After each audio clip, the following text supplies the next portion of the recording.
ಸಿಗಲ್ಲ ಅಂತ ಗೊತ್ತಿದ್ರೂ ನಾವು ಅದನ್ನೇ ಇಷ್ಟಪಡ್ತೀವಿ. ಯಾಕೆ ಗೊತ್ತಾ? ಸಿಗುವ 100 ವಸ್ತುಗಳಿಗಿಂತ ಸಿಗದೇ ಇರೋ ಒಂದು ವಸ್ತು ಮಾತ್ರ ಮನಸ್ಸನ್ನು ಗೆಲ್ಲುತ್ತೆ. ಅದೇ ರೀತಿ ನನ್ನ ಆಲ್ ಟೈಮ್ ಫೇವ್ರೆಟ್ ಹಾಗೂ ಕಂಫರ್ಟೇಬಲ್ ಪ್ಲೇಸ್ ಅಂದರೆ ಅದು ಸಮುದ್ರ ತೀರ. Beach love is always special for me. ನಮ್ಮ ಅಮ್ಮನ ಮನೆ ಮಂಗಳೂರಿಗೆ ಬಂದಿದ್ದೀನಿ ಅಂತ ಹೇಳಿದ್ರೆ ಬೀಚ್ ನೋಡದೆ ವಾಪಸ್ ಹೇಗೆ ಹೋಗೋದಲ್ವ. ನಮ್ಮ ಮಂಗಳೂರಲ್ಲಿ ತುಂಬಾ ಬೀಚ್ ಸ್ಪಾಟ್ಸ್ ಇದ್ದಾವೆ. ಪಣಂಬೂರು ಬೀಚ್, ಸೋಮೇಶ್ವರ ಬೀಚ್, ತಣ್ಣೀರ್ ಬಾವಿ, ಉಳ್ಳಾಲ್ ಬೀಚ್. ಸೊ ನಮ್ಮ ಮನೆಗೆ ಹತ್ತಿರ ಇದ್ದಿದ್ದು ಸೋಮೇಶ್ವರ ಬೀಚ್. ಸೊ ಹಾಗಾಗಿ ನಾವೆಲ್ಲ ಇವತ್ತು ಸೋಮೇಶ್ವರ ಬೀಚ್ ನೋಡ್ಕೊಂಡು ಹೋಗೋಣ ಅಂತ ಬಂದಿದ್ದೀವಿ.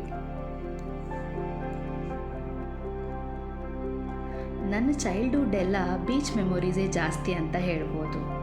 ಈಗಿನ ಕಾಲದ ಮಕ್ಕಳ ಥರ ಪ್ಲೇ ಸ್ಕೂಲ್, ಪಾರ್ಕ್ ಇಲ್ಲೆಲ್ಲ ನಾವು ಹೋಗಿ ಸಮಯ ಕಳೆದಿದ್ದು ತುಂಬಾ ಕಮ್ಮಿ. ನಮ್ಮ ಆಲ್ ಟೈಮ್ ಫೇವ್ರೆಟ್ ಆಟದ ಜಾಗ ಅಂದರೆ ಅದು ಬೀಚ್ ಅಂತಲೇ ಹೇಳ್ಬೋದು. ದಿನ ಸ್ಕೂಲ್ ಬಿಟ್ಟ ತಕ್ಷಣ ಮನೆಗೆ ಬಂದು ಹೋಮ್ವರ್ಕ್ ಮುಗಿಸಿ ಬೀಚಿಗೆ ಹೋದರೆ ಆಟ ಸ್ಟಾರ್ಟ್ ಮಾಡಿದರೆ ಕತ್ಲಾಗೋದೇ ನಮಗೆ ಗೊತ್ತಾಗ್ತಾ ಇರಲಿಲ್ಲ. ಅಷ್ಟು ಇಷ್ಟ ಬೀಚ್ ಅಂದರೆ. ಆಮೇಲೆ ಅಮ್ಮ ದೊಣ್ಣೆ ಇಟ್ಕೊಂಡು ಬಂದು ಬರ್ತೀರಾ ಇಲ್ವಾ ಮನೆಗೆ ಅಂತ ಕರೆದಾಗಲೇ ವಾಪಸ್ ಬರ್ತಾಯಿದ್ವಿ. ಏನೇ ಖುಷಿಯಾಗಲಿ ನೋವಾಗಲಿ ಬೀಚಿಗೆ ಬಂದು ಒಂದು ಅರ್ಧ ಗಂಟೆ ತಂಪಾದ ಗಾಳಿ, ಸಮುದ್ರದ ಅಲೆಗಳನ್ನು ನೋಡಿದ್ರೆ ನಮ್ಮ ದಿನ ಫಿಲ್ ಆಗಿಬಿಡುತ್ತೆ. ನಮ್ಮ ಬ್ಯಾಂಗ್ಳೂರಲ್ಲಿ ಬೀಚ್ ಇಲ್ಲ ಅಲ್ಲ ಅನ್ನೋದೇ ಒಂದು ನನಗೆ ದೊಡ್ಡ ಬೇಜಾರು ವಿಷಯ. ಯಾಕೆಂದರೆ ಇಲ್ಲಿ ದಿನ ಬೀಚ್ ಅಂತ ದಿನ ಕಳೆದು ನಾನು ಬೆಂಗಳೂರಿಗೆ ಬರೋವಾಗ ತುಂಬ ಬೇಜಾರು ಪಟ್ಕೊಂಡಿದ್ದು ಇದೊಂದೇ ವಿಷಯಕ್ಕೋಸ್ಕರ. ತುಂಬ ದಿನದ ನಂತರ ಬೀಚಿಗೆ ಬಂದು ನನಗಂತೂ ತುಂಬ ಖುಷಿಯಾಯಿತು. ತುಂಬ ಎಂಜಾಯ್ ಮಾಡಿದ್ವಿ. ನೀರಲ್ಲಿ ಮಕ್ಕಳ ಥರ ಆಟ ಆಡಿದ್ವಿ.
ಬೀಚಿಗೆ ಬಂದಿದ್ದೀವಿ ಅಂತ ಹೇಳಿದ್ರೆ ಬೀಚಲ್ಲಿ ನಮ್ಮ ಬೀಚ್ ಸ್ಟೈಲ್ ಚರ್ಮುರಿ ಟ್ರೈ ಮಾಡ್ತಿದ್ರೆ ಹೇಗೆ ಹೇಳಿ. ನಾನು ಆ್ಯಕ್ಚುಲಿ ಈ ಚರ್ಮುರಿನ ತುಂಬ ಮಿಸ್ ಮಾಡ್ಕೋತಾ ಇದ್ದೆ. ಹಾಗಾಗಿ ಚರ್ಮುರಿ ಟ್ರೈ ಮಾಡೋಣ ಅಂತ ಹೇಳಿ ಚರ್ಮುರಿ ಟ್ರೈ ಮಾಡಿದ್ವಿ. ಇವರು ತುಂಬ ಚೆನ್ನಾಗಿ ಮಾಡಿಕೊಟ್ರು.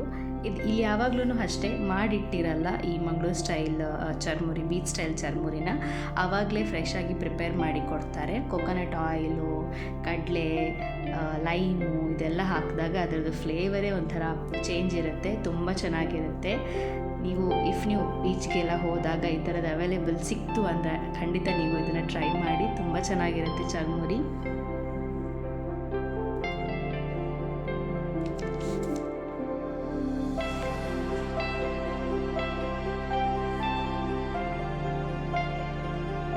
ನಾನು, ನನ್ನ ಹಸ್ಬೆಂಡ್, ಸಿಸ್ಟರ್ಸ್, ನನ್ನ ಬ್ರದರ್, ಫ್ಯಾಮಿಲಿ ನಾವೆಲ್ಲ ಒಂದು ಒಳ್ಳೆ ಕ್ವಾಲಿಟಿ ಟೈಮ್ನ ಸ್ಪೆಂಡ್ ಮಾಡಿದ್ವಿ ಅಂತ ಹೇಳಿದ್ರೆ ತಪ್ಪಾಗಲ್ಲ.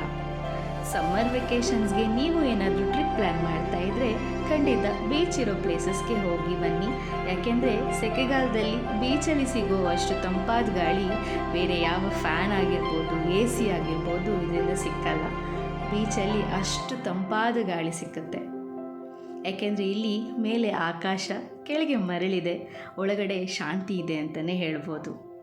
ಹೋಪ್ ಈ ವಿಡಿಯೋ ನಿಮಗೆ ಇಷ್ಟ ಆಯಿತು. ನಾನು ಮುಂದಿನ ವ್ಲಾಗಲ್ಲಿ ಸಿಗ್ತೀನಿ. ನನ್ನ ಚಾನಲ್ನ ಲೈಕ್ ಮಾಡಿ, ಶೇರ್ ಮಾಡಿ, ಸಬ್ಸ್ಕ್ರೈಬ್ ಮಾಡಿ. Bye all, take care.